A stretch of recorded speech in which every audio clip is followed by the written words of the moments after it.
باسم منحدارن حزبنا أوراج حماسين لباو مسجانا إن عربكو أبزي تاريخهم عد سوات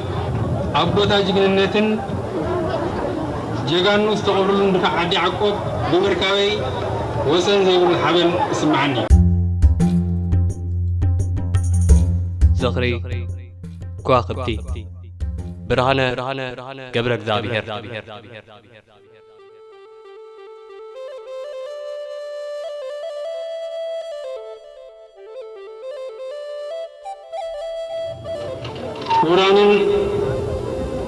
كوراتن قالسنا دليت إرتراويان نحرنت ناتنت كساب كندي عميقون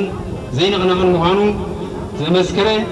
إرتراويان حد حزبين هاجر مهانو زراغا قيس تاريخو عاوتنا حفاش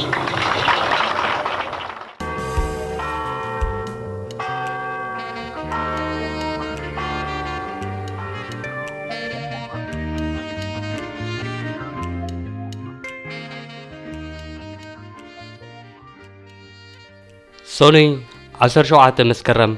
كلتشان حدن ساعة 4 دحر قطري برهانة مسجد بصوتو شاهن مستاي أبتا انداود بعتاي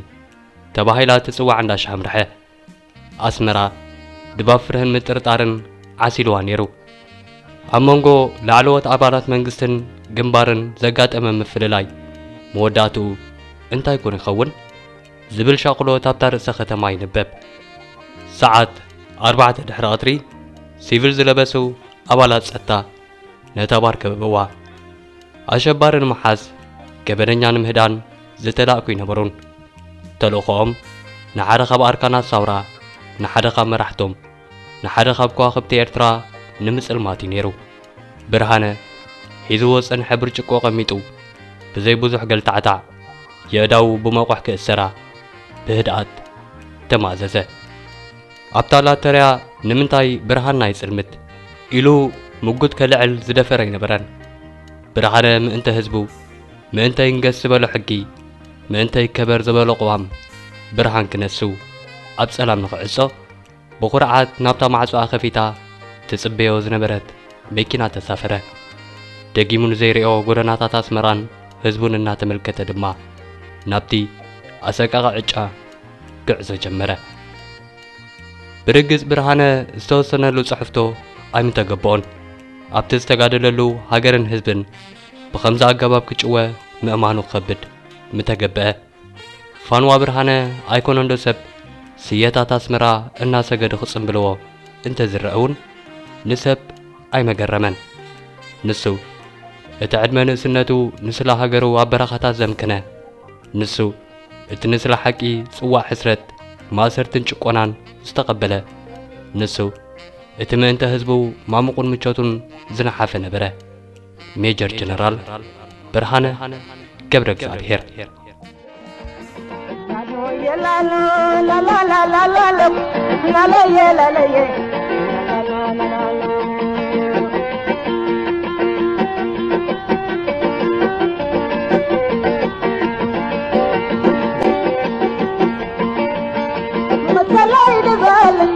شكرا حرمي ورد نبر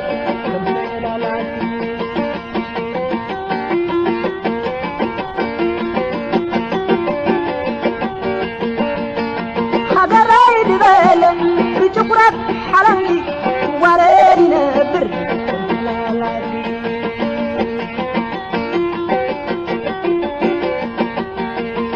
حفظ خلالي سلطان زمان تلي بيجرو حطراي علم زتاللي مثلنا ود السب فدي مزقلله نعسكر جفرا بتعبير زلله تاريخه يتسنتن درجين نخول تاريخه يتسنتن درجين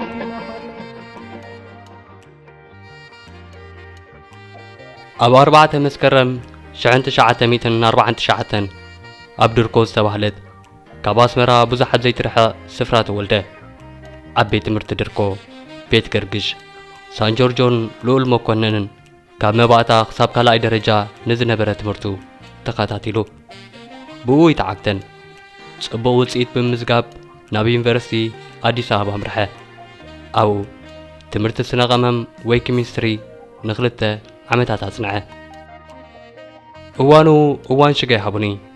أوانو أوان مريتنا حراسيو زمنو زمن دليا سماياوت بانديرا إيو نيرو يونيفرسيتي أديس أبابا رسوم بوليتيكا وقطعتن تقلب لوطن زئنجدلا أتون استغيرت الأوانات برهانون دحرت من باب دحرت مسلك عدم الزاب دحر دليتون دليت حزبون مردا هيوتو بجا هاجر خوف والسنة كله دحر هاجر بزبل منفس دما نسوم كاب أسمرا جميرو استلاليمن استفاقرهم بسأتو بيتروس سلمون سبحات إفريم عباب رهان كالوتن بمخان ناميدا إرترا برتو على العلو هاجر حران مكبار نغلا ዕድለኛታት ኔሮም ይበሃል ካብትና ሜዳ ንምእታው ዝነበረ ኾለል ስለ ዘምለጡ ኣብ ወርሕ መጋቢት 1972 ድሕሪ ናይ 4 መዓልታት ጉዕዞ ናብ ርእሲ ዓዲ ሰሜናዊ ባሕሪ በጽሑ እሞ ምስቲ ኣብኡ ዝረኸቦ ካልኣይ ወገን ህዝባዊ ሓይልታት ሓርነት ኤርትራ ተጸንበረው ብርሃነ ቅድሚ ጭውያ ምስ ጋዜጣ መቃልሕ ኣብ 31 ግንቦት 2001 ኣብ ዝገበሮ ቃለ መሕትት ተዘክሩኡ ብኸምዚ ይካፍል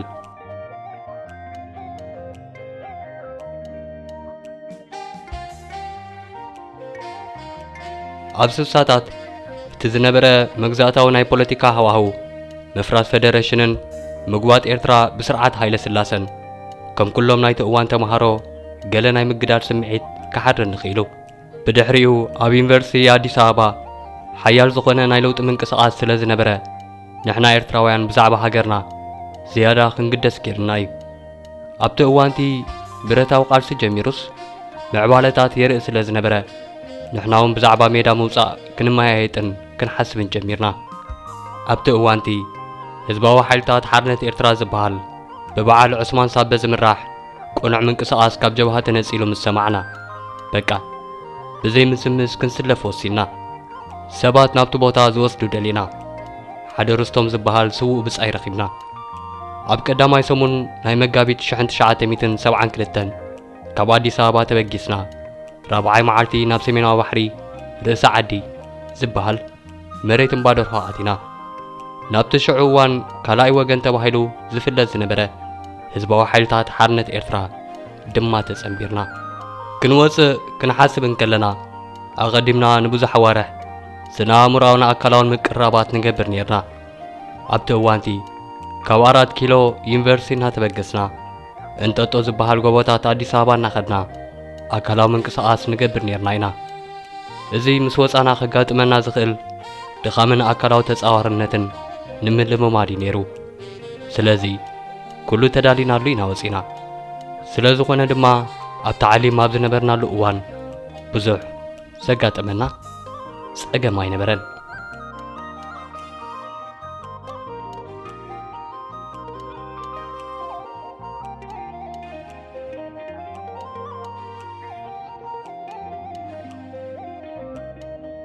ሜጀር ጀነራል ብርሃነ ከም ተራ ተጋዳላይ ኮይኑ ኣብ 1972 ዝጀመሮ ጉዕዞ ቃልሲ ብዝነበሮ ልሉይ ብቕዓትን ትምህርትን ብቕልጡፍ ናብ መሳድላት ሓላፍነት ክድይብ ኣይጸገሞን ነዊሕ ገይጸንሐ ኮሚሳር ጋንታ ኾነ ኣብ ሓፂር ግዜ ናብ ኮሚሳር ሓይሊ ክበለ ካብኡ ቀፂሉ ኣብቲ ውሑድ ዓሚ ዝቐውም ዝነበረ ሓይሊ ባሕሪ ወይ ባሕርያ ኮሚሳር ኮይኑ ተመደበ ኣብ 1975 ህዝባዊ ሓይልታት ብደረጃ ቦጦሎኒታት ክውደብ እንከሎ ድማ ከም ኮሚሳር ቦጦሎኒ 607 ብምዃን ፖለቲካውን ወተሃደራውን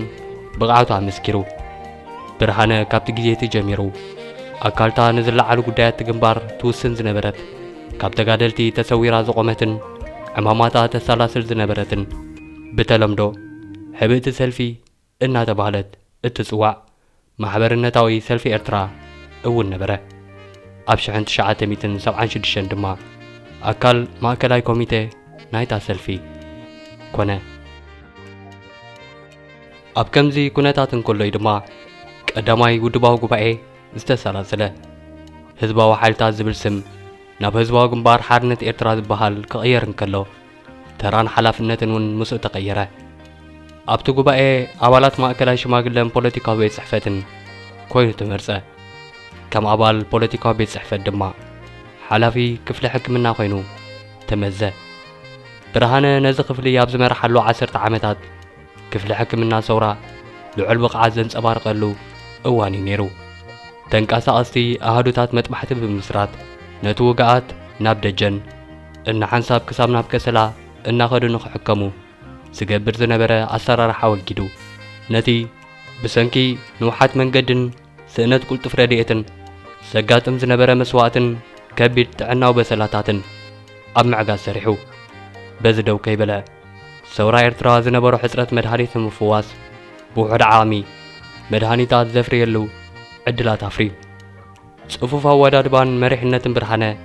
እቲ ክፍሊ ዝህቦ ዝነበረ ኣገልግሎታት ሰፊሕ ብቑዕን ኣተኣማመንን ከም ዝኸውን ገበረ። ከምዚ ሎሚ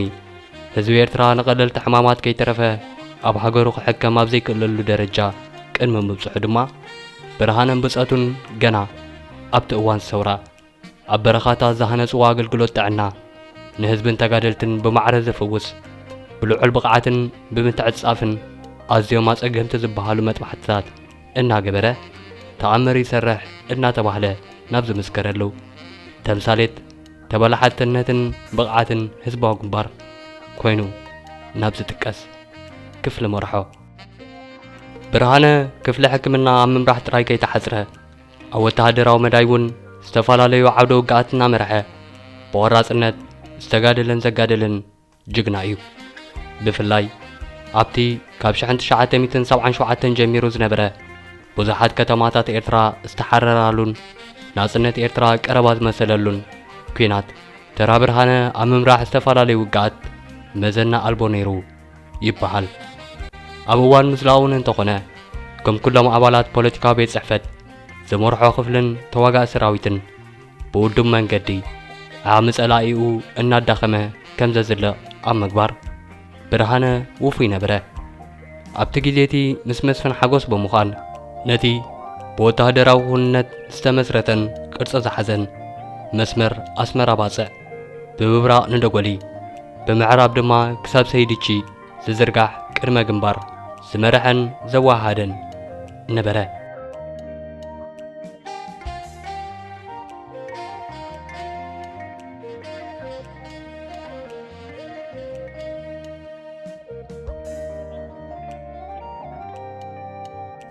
ኣብ 1985 ናይቲ ኣብ ድሕሪ መስመር ጸላኢ ናይ ዝርከብ ዞባ ምዕራብ ኣዋሃዲ ኮይኑ ሰርሐ። ምስ ሓለፍትን ተራ ተጋደልትን ብፍቕርን ምክብባርን እናሰርሐ ድማ ዕማሙ ብዝግባእ ኣሰላሰለ። ኣብ 1986 ኢሳያስ ወፍሪ 3 ሓለፋታት ኢሉ ዝሰመዮ ንግኑናት ሓለፍቲ ትውድብ ናይ ምጽላምን ንገዳይም ሓለፍቲ ኣብቲ ዝዳሎ ዝነበረ ካልኣይ ውድባውን ሓድነታውን ጉባኤ ንምእላዮም ዘኽእሎ ጎስጓሳት ጀመረ። እቶም 3 ሓለፋታት መስተ፣ ምቾት፣ ዝሙት ኮይኖም ተጋደልቲ ንስኻትኩም ኣብ ድፍዓትን ከለኹም ሓለፍትኹም ኣብ ደጀን ኣብ ዝሙትን ስኽራንን ኣትዮም ብምቾት እዮም ዝነብሩ ዝትሕስኡ ነበረ። ብዙሕ ካብ ተጋዳላይ ኣመኖ እሞ እዚ ሰብኣይ ንበይኑ ጥራይ ይሰርሕ ዘሎ ዝብል ኣምልኾተ ኢሳያስ ተጀመረ። እቲ ወፍሪ ከም ናይ መጀመርያ ውቅዒትን ናይ ምድኻም ዘመተን ኣንጻርቶም ብርሃነ ዝርከቦም ኣባላት ፖለቲካዊ ቤት ጽሕፈት ኮይኑ ይቝጸር። ድሕሪ 1 ዓመት ኣብ 1987 ካልኣይ ውድባውን ሓድነታውን ጉባኤ ክካየድ እንከሎ ብርሃነ ኣባል ማእከላይ ሽማግለ ኮይኑ ተመርጸ። ነቲ ከም መዋሃዲ ኮይኑ ክመርሖ ዝጸንሐ እዚ ግንባር ድማ መራሒኡ ክኸውን ተሓርየ ዕማሙ ብብቕዓት ከም ዘሰላሰለ ይንገር። ኣብ 1988 ንምድምሳስ ናደው እዝ ስዒቡ ህዝባዊ ሰራዊት ሓርነት ኤርትራ ህዝባዊ ወያነ ሓርነት ትግራይን ኣደስኪሎሞ ጸንሑ ዝምድና ሓዲሶም ንሰራዊት ደርጊ ናይ ምጥፋእ ሰፋሕቲ ስርሒታት ጀመሩ። ህዝባዊ ወያነ ሓርነት ትግራይ ንኸተማ ሽረ ንምቁፅጻር ኣብ ዝተመደበሉ እዋን ካብ ህዝባዊ ግንባር ሓገዝ ሓተተ እሞ ኣብቲ ኹናት ንህዝባዊ ግንባር መሪሑ ሽረ እንዳስላሰ ሓራ ንምግባር ዝተሓርየ መራሒ ብርሃነ ገብረ እግዚአብሔር ነበረ። ናይ ታሪኽ ኣጋጣሚ ኮይኑ ህዝባዊ ግንባርን ወያነን ብወግዒ ዝምድንኦም ክበትኩን ከለዉ ምስ ስብሓት ኤፍሬም ብምኻድ ምስ ህዝባዊ ወያነ ዝምድና ዝበተኻ ሓላፉን ብርሃነ እዩ ነይሩ። ንሓገዝ ዝኸደ ህዝባዊ ሰራዊት ካብ ሽረ እንዳስላሰ ሓሊፉ ካልኦት ሰፋሕቲ ኣከባቢታት ኢትዮጵያ ካብ ደርጊ ኣብ ምልቓቕ ዝነበሮ ተራ ልዑል ምንባር ይምስከር። ብርሃነ ኣብ 2001 ምስ ጋዜጣ መቃልሕ ኣብ ዝገበሮ ቃለ ምልልስ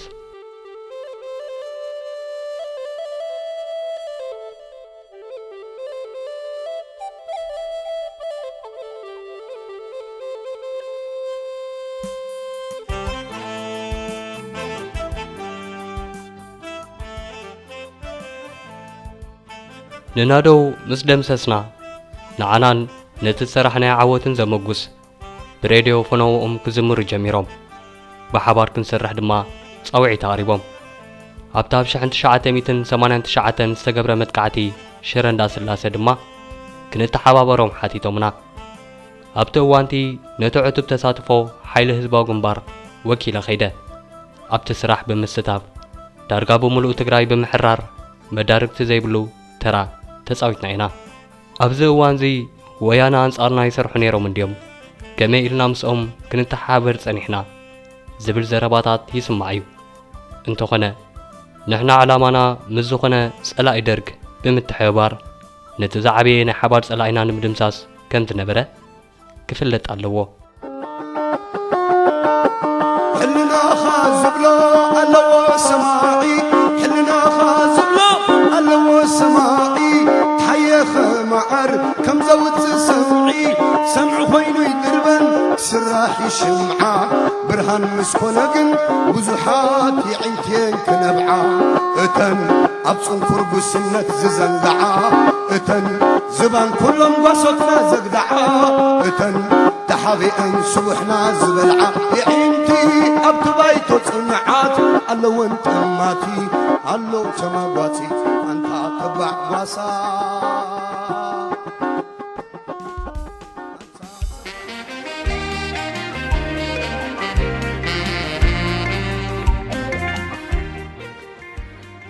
ንሰራዊት ደርግ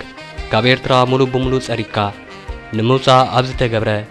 ብዛዛም መወፍሪ ዝፍለጥ ውግኣት ብሸነኽ ምዕራብ ግንባር ተሰሊፉ ዕዙዝ ወታደራዊ ኣበርክቶ ዝገበረ ሓላፊ እዩ። ኣብ ወርሒ ግንቦት ናይቲ ዓመት መላእ ኤርትራ ብወታደራዊ ሓይሊ ነጻ ክትከውን ከላ ድማ ብርሃነ ናብታ ንዳርጋ 20 ዓመታት ኣንጻር መግዛእቲ ንምቅላስ ዝተፈለየ ኣስመራ ከም ሓደ ካብ ዝለዓሉ ሓለፍቲ ናይቲ ናጽነት ዘጨበጠ ውድብ ኮይኑ ተመሳ።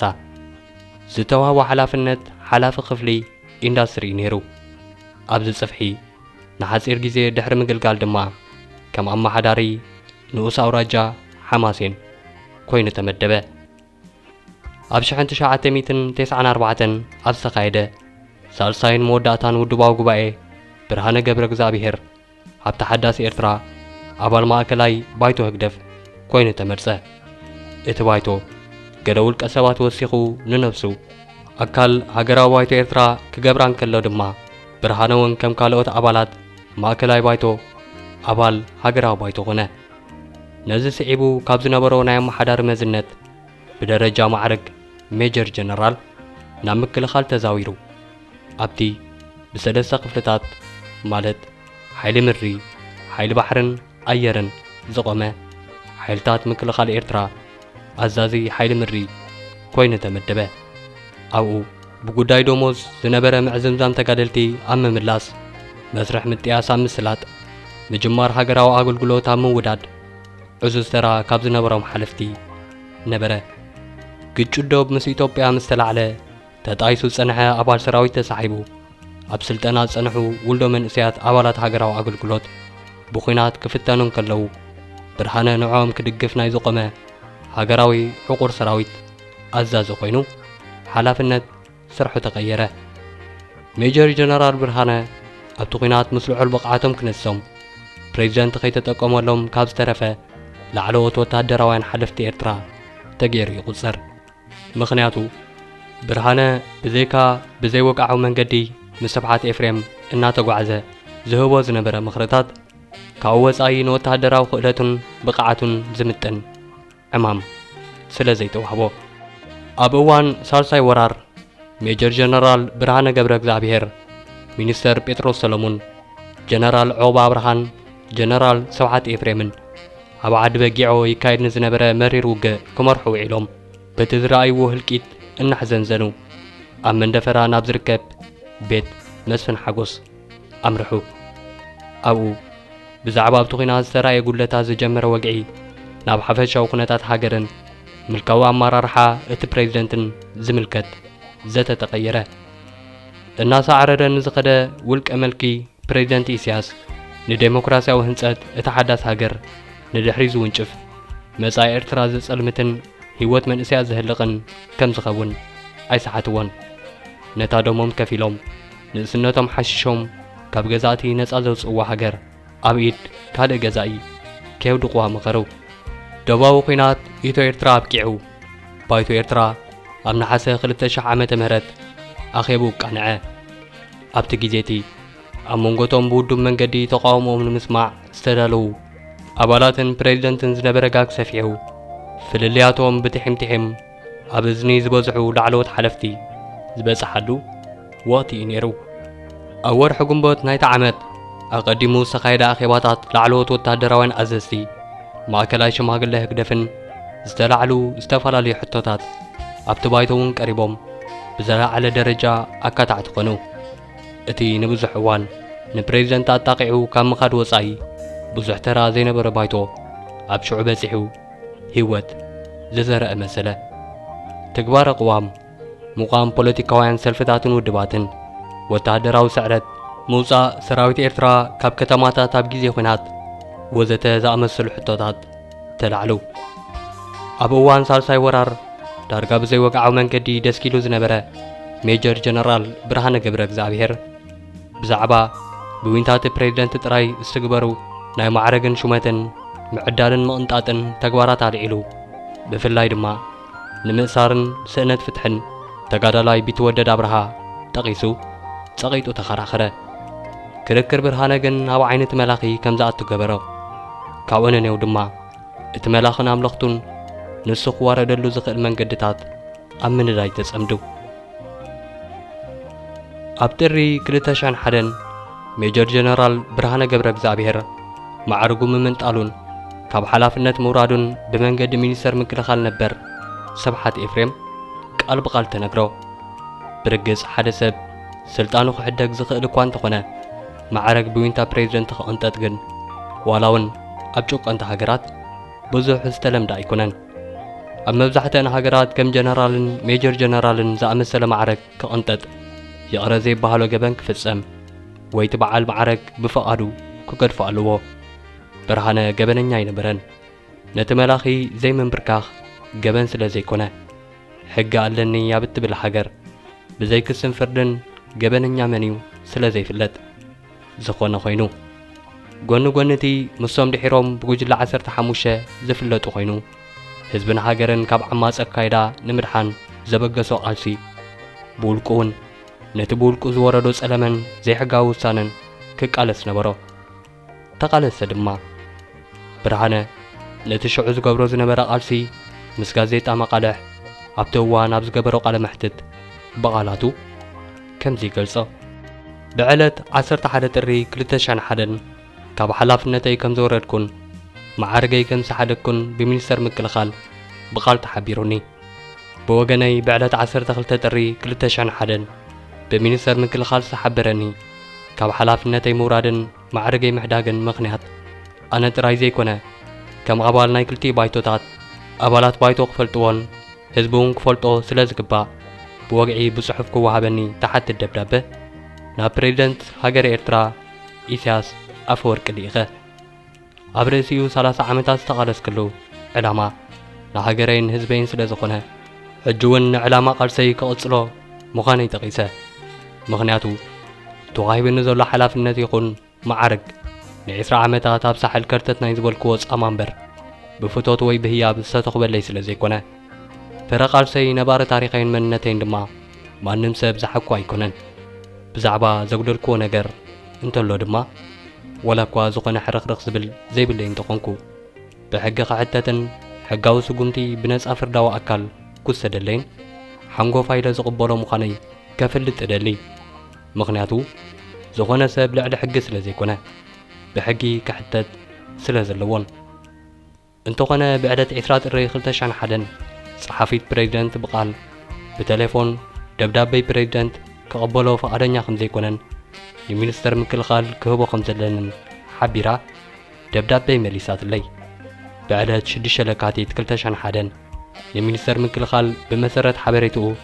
البريزيدنت صحف كل دبدابن استوهبني ناي قال ملسن زحبر كلتا حتوتات كملسلي بدبداب حديديو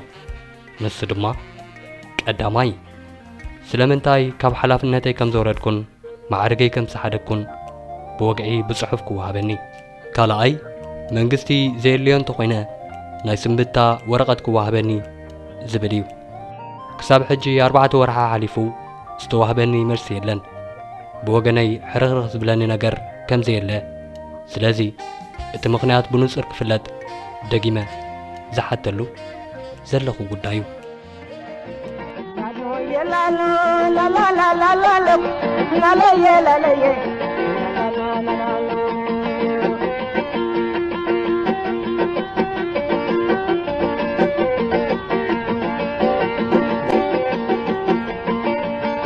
مثلا يدبل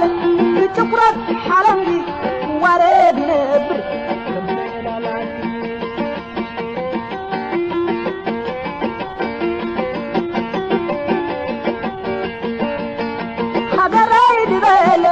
بتقرب حرمي ورد نبر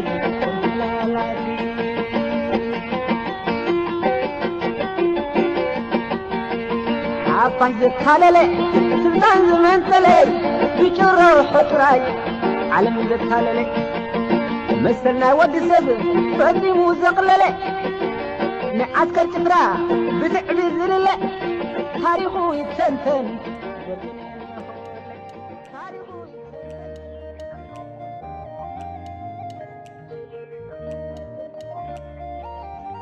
امباركس برهانه اب كم زዛ امسله لنفسن هاجرون انصار عمص نمكلخال እና መከተ እዩ ዝተዓፈነ ዝተጨውየ ብርሃነ ጥራይ ነበረን ተሓባበርቲ ኢኹም ዝተባህሉን ልሳን ህዝቢ ብምዃኖም ጥራይ ዝተኣስሩ ብዙሓት ኣርከብዎም እቶም ንሓድሕዶም ዘይፈላለዩ ይዕሩኽ ነይሮም ዝበሃሉ ብርሃነ ጴጥሮስ ዖበን እስጢፋኖስን ኣብ ገድሊ ብሓደ ኣብ ናጽነት ብሓደ ኣብ ትደልሃመት ድማ بحدا نبرو برهانة مسكالوت بوسأتو أبجزاء مريتون ناصرنتون أما أكل هزبو تجويه مستمكوا خبت حبيرو حلم هزبي إرترا تجويه ديمقراطي تجويه تقادلاي تجويه من أسي تجويه كم برهانة زعم السلخوا خبتا زدفت إرترا دما بمرحنة ات بريزيدنت ناب عباي محبوس تغيرت